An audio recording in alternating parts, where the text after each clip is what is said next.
안녕하세요. 김건우 목사입니다. 6월 16일 수요일 아침입니다.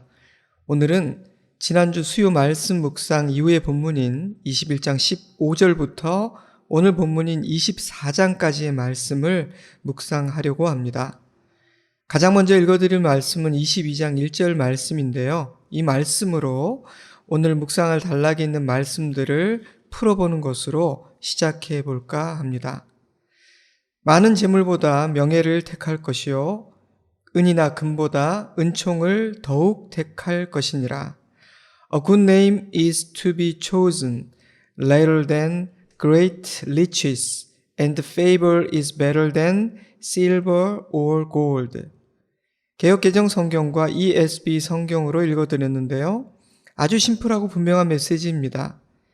인간이 가장 중요하게 여기고 열심을 다해 추구하는 부유함과 명예와 은총을 대조하면서 둘 중 하나를 택해야 한다면 조금도 주저하지 말고 명예와 은총을 선택하라는 말씀입니다.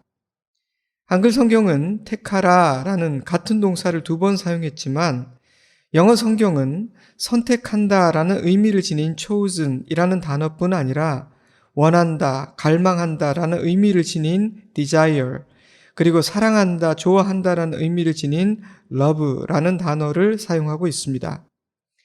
명예와 은총을 가장 귀하게 여기고 추구하고 갈망하라. 또한 단지 그랬으면 좋겠다라는 소원에 그치지 말고 실제로 구체적으로 명예와 은총을 선택하라. 이런 2가지 의미가 담겨 있다는 생각이 들었습니다. 평소에 추구하고 소원하지 않으면 그것을 선택할 수 없고 선택이라는 의지적인 결단과 행동으로 표현되지 않으면 그 소원은 아무런 의미가 없습니다. 때문에 평소에 명예와 은총을 귀하게 여기고 항상 추구하는 것과 그러한 소원과 갈망이 진심임을 구체적인 선택과 행동으로 증명하는 것 모두가 중요합니다. 명예는 굿네임, 좋은 평판, 존경이라고 이해하면 됩니다. 그러므로 명예를 선택하라는 말씀은 많은 재물을 소유한 부자로 기억되는 삶, 그저 자신만을 위해 살다간 그런 사람으로 기억되는 삶을 살지 말고 세상에 좋은 기억을 남김으로 떠난 이후에 더욱 존경받고 참 귀한 사람이었구나, 그가 있어서 감사했구나 생각하게 되는 명예로운 삶을 살라는 말씀입니다. 없어도 되는 사람이나 없으니 더 좋은 사람이 아닌 그립고 생각나는 아쉬운 사람이 되라는 것이죠. 영어 성경들은 은총이라는 단어를 호의, 은혜라는 의미를 담은 favor로 번역했습니다. 그러므로 은총을 택하라는 말씀은 나에게 이익이 되는 것은 절대 놓치지 않는, 조금도 손해보려 하지 않는 그런 사람이 되지 말고 넉넉한 마음으로 호의를 베푸는 그런 사람이 되라는 말씀입니다. 이 세상은 세상 이치에 밟고 돈의 흐름과 길을 알고 자신의 이익과 권리를 절대 놓치지 않는 그런 사람을 지혜롭다고 평가합니다. 그런 사람들은 책도 쓰고 강의도 하죠.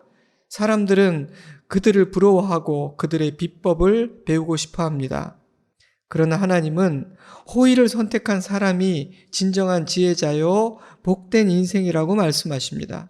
왜냐하면 그들은 하나님의 호의를 입게 되고 사람들의 호의도 입게 되기 때문입니다. 저는 똑똑하고 잘난 사람, 가진 것이 많아 자신만만한 사람이 아닌 호의와 은혜를 입는 인생, 사랑받는 인생이 가장 복된 인생이라고 믿습니다.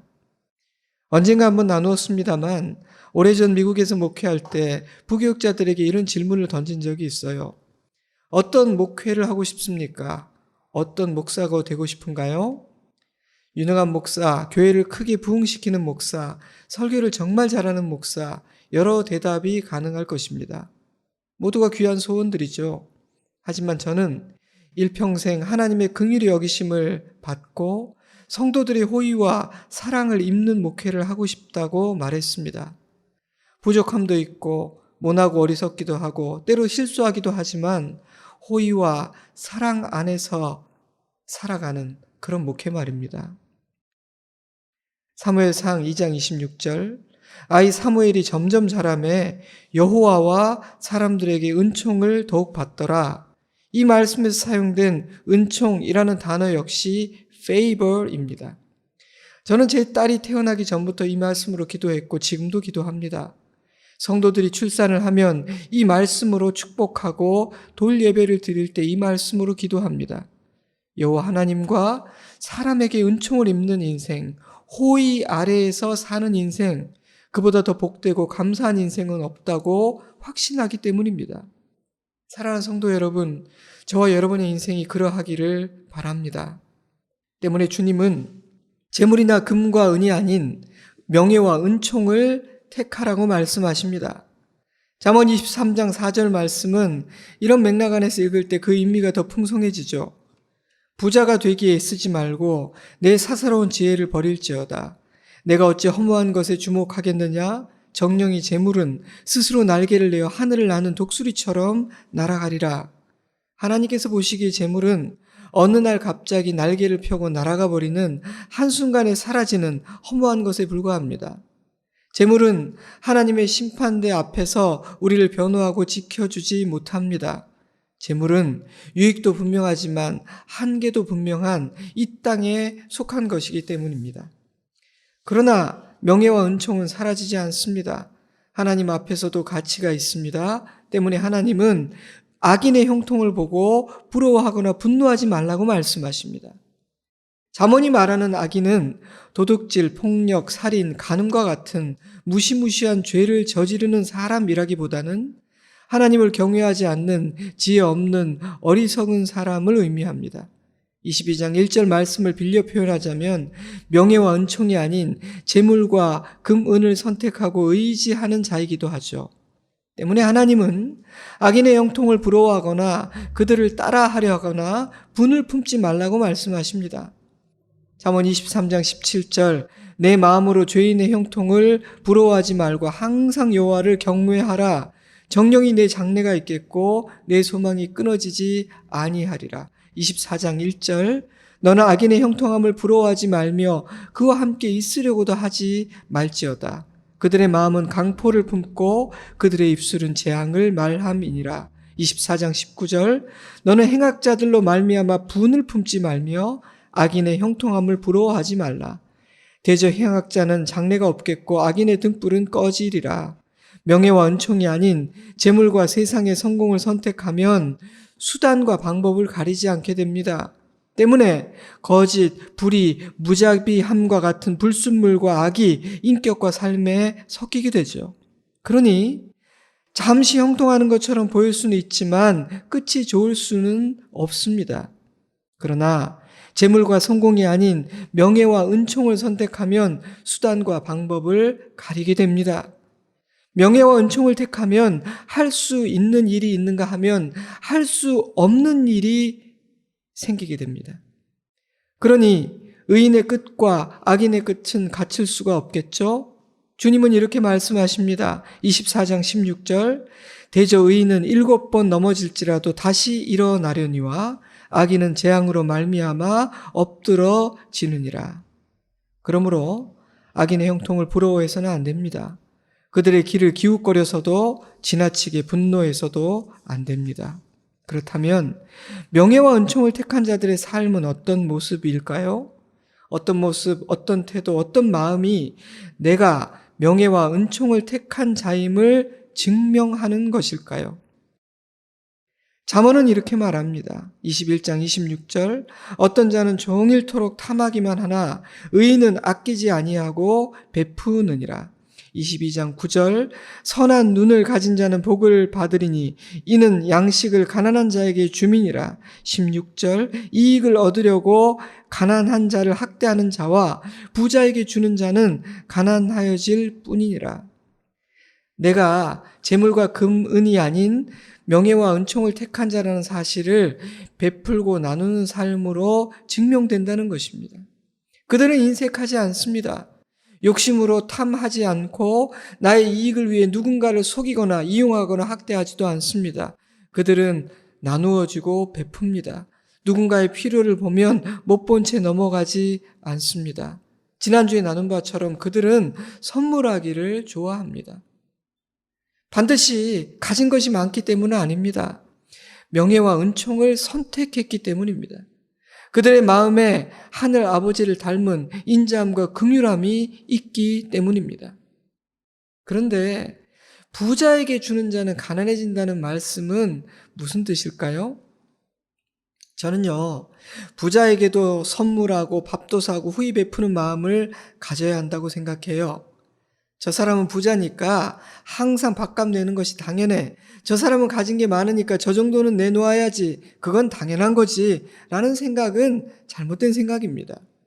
부자이든 아니든 밥값을 내고 후히 베푸는 것은 당연한 일이 아니라 고마워해야 하고 귀하게 여겨야 하는 일이죠. 늘 네가 사잖아. 오늘은 내가 살게. 그렇게 말하면서 밥값도 내고 선물도 하고 그것이 옳다고 생각합니다.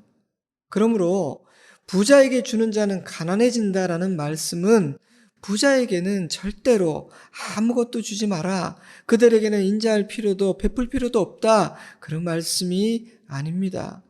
부자든 가난한 자든 사랑과 은혜와 호의가 필요한 존재니까요. 인간은 그렇습니다. 이 말씀은 되갚을 수 없는 자, 무엇인가를 기대할 수 있는 넉넉한 부자가 아닌 되갚을 수 없는 힘없고 약하고 가난한 사람에게 베풀기를 더욱 힘쓰라는 말씀입니다. 또한 대가를 바라지 말고 인자함과 은총의 행위로 호의로 베풀고 나누라는 말씀이기도 합니다. 부자나 권력자들에게 주는 선물은 인자함과 은총의 행위가 아니라 무엇인가를 바라는 뇌물이 될 가능성이 있죠. 그러한 인간의 연약한 본성을 아신 하나님은 부자에게 주는 자는 가난해진다 라는 표현으로 조심해라, 주의해라 말씀해 주신 것입니다. 하나님은 이런 경고도 주십니다. 22장 22절 약한 자를 그가 약하다고 탈취하지 말며 공고한 자를 성문에서 압제하지 말라. 대저 여호와께서 신원하여 주시고 또 그를 노략하는 자의 생명을 빼앗으시리라. 23장 10절 옛 지계석을 옮기지 말며 고아들의 밭을 침범하지 말지어다. 대저 그들의 구속자는 강하시니 그가 너를 대적하여 그들의 원한을 풀어 주시리라. 명예와 은총이 아닌 재물과 금, 은을 택한 사람들은 자신의 이익을 위해 힘이 없는 자들의 것까지도 취합니다. 속이고 압제하고 얼마 되지도 않는 약한 자의 재산과 권리 침범하기를 서슴지 않습니다. 왜냐하면 욕심과 탐내는 것에는 만족이 없거든요. 현대 사회에서는 직접적으로 위력을 행사하는 일은 드물겠으나 권력과 정보력과 인맥으로 부정하게 이익을 취하는 일이라 할 수 있겠습니다. 때문에 이 세상에서는 악인이 형통하기도 하고 의인들의 마음에는 부러움과 절망, 분노가 일어나기도 하는 것이죠. 그런 세상을 향해 하나님은 내가 친히 신원하고 내가 친히 대적할 것이라고 말씀하십니다. 그런 악한 일을 한 자들의 생명을 빼앗고 모든 억울함과 원한을 풀어줄 것이라고 선포하십니다. 마지막 날 하나님의 법정에서 그런 일이 일어날 것입니다. 그러므로 우리는 명예와 은총을 택해야 합니다. 그것이 진정 지혜로운 선택입니다. 하나님은 너의 원수나 내가 싫어하는 사람이 잘못되는 것을 보고 기뻐해서는 안 된다는 말씀도 주십니다. 24장 17절 내 원수가 넘어질 때 즐거워하지 말며 그가 엎드러질 때 마음에 기뻐하지 말라. 여호와께서 이것을 보시고 기뻐하지 아니하사 그의 진노를 그에게서 옮기실까 두려우니라. 누군가가 잘못되기를 바라는 마음, 다른 사람이 잘못되는 것을 고소해야 하는 마음, 하나님은 기뻐하지 않으십니다. 그런 마음은 명예와 호의를 선택한 자의 마음이 아니기 때문입니다. 그런 마음에는 어둠이 깃들기 쉽습니다. 그런 마음에서 악한 것이 자랍니다. 포도주는 거만하게 하는 것이요 독주는 떠들게 하는 것이라. 이에 미혹되는 자마다 지혜가 없느니라.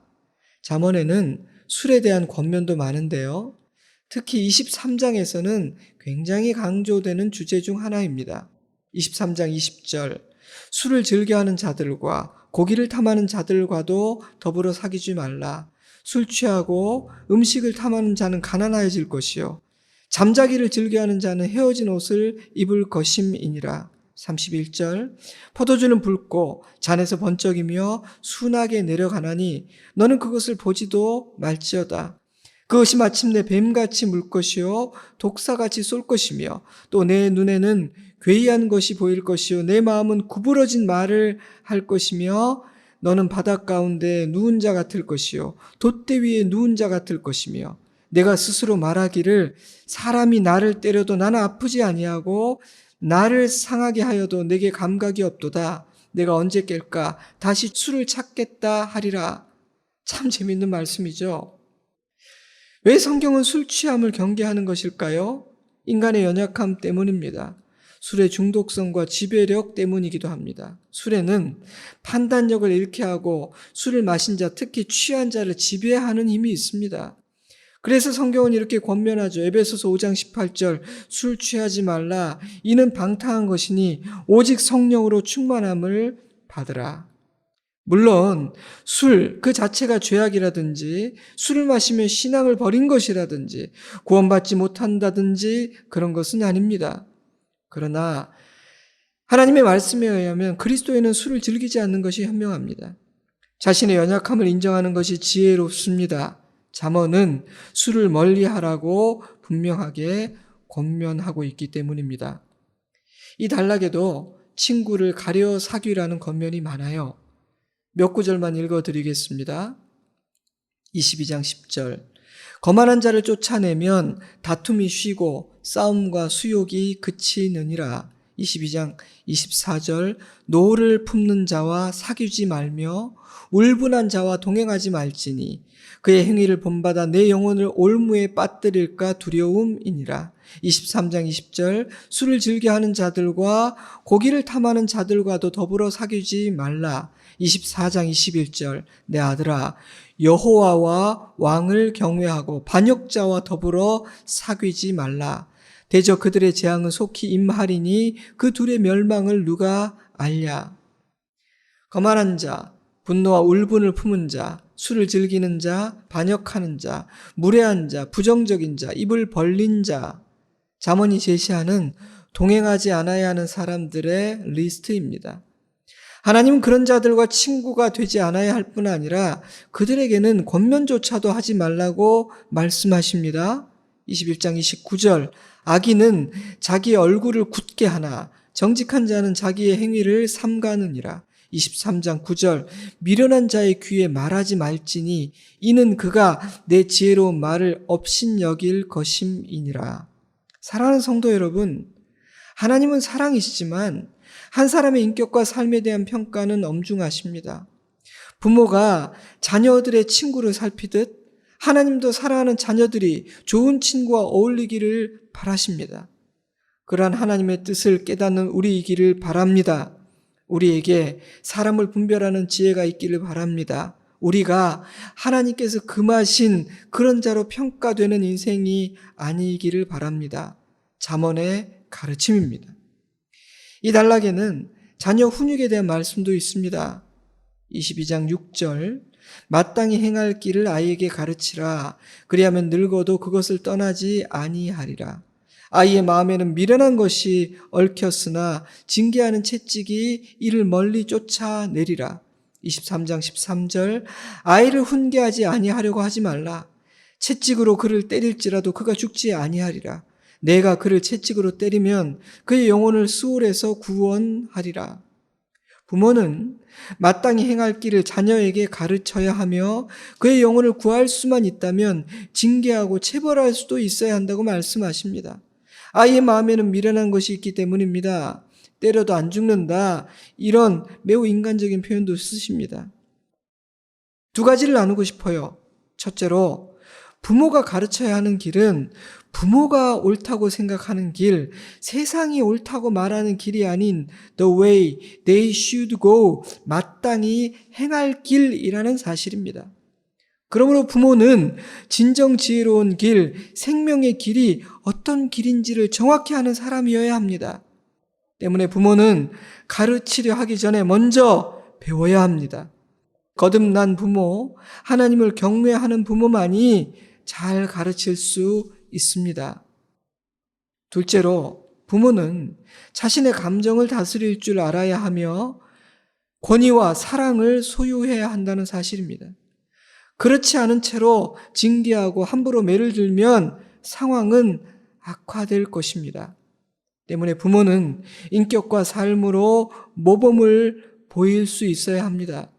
22장 1절 말씀을 빌리자면 재물과 은금이 아닌 명예와 은총을 택한 자여야 하며 나의 부모가 그런 선택을 한 사람임을 자녀들이 볼 수 있어야 할 것입니다. 그러할 때 비로소 우리는 자녀들에게 마땅히 가야 할 길을 가르칠 수 있게 되고요. 징계할 수 있는 권위를 소유하게 되는 것입니다. 마지막으로 하나님의 주권에 대한 말씀을 몇 구절 읽어드리겠습니다. 21장 30절 지혜로도 못하고 명철로도 못하고 모략으로도 여호와를 당하지 못하느니라. 싸울 날을 위하여 마병을 예비하거니와 이김은 여호와께 있느니라. 22장 2절 가난한 자와 부한 자가 함께 살거니와 그 모두를 지으신 이는 여호와시니라. 22장 12절 여호와의 눈은 지식 있는 사람을 지키시나 사악한 사람의 말은 패하게 하시느니라. 하나님은 창조주이시며 통치자이십니다. 하나님은 모든 지혜를 가지고 계십니다. 그러므로 그 누구도 하나님을 이길 수는 없습니다. 잠언은 그 하나님을 경외하라고 권면합니다. 범사의 하나님을 인정하고 그 말씀에 순종하는 것, 잠언은 바로 그것이 지혜라고 말합니다. 그리고 그 지혜를 갖지 못한 자를 어리석은 자요 악인이라고 평가합니다. 오늘은 여기까지 나누겠습니다. 이 단락에도 말에 대한 교훈이 많지만 오늘은 생략할게요. 참 많은 말씀을 나누었습니다. 이 시간 잠시 내 마음에 남는 말씀, 내가 오늘 기억하고 붙들고 순종해야 하는 말씀은 어떤 말씀인지 생각해 보시기 바랍니다. 주신 말씀을 묵상하며 기도하는 시간을 가지면 좋겠습니다. 주제가 매우 다양하고 많은 말씀을 다루었기에 기록하면서 정리해보는 시간을 가지는 것도 좋을 것 같습니다. 곱씹어보고 삶에 적용하면 풍성한 열매를 거두게 하실 것입니다. 새 일을 행하실 것이라고 확신합니다. 사랑하는 성도 여러분, 저는 주일에 뵙겠습니다. 비록 현장 예배에 모두가 오지 못하고 계시지만 온라인으로 드리는 예배에도 하나님의 놀라운 은혜, 하나님의 임재가 있기를 바랍니다. 그리고 좋은 땅에서도 여러분들을 뵐 수 있기를 바랍니다. 오늘도 좋은 하루 되십시오. 복된 하루 되세요. 축복합니다. 샬롬.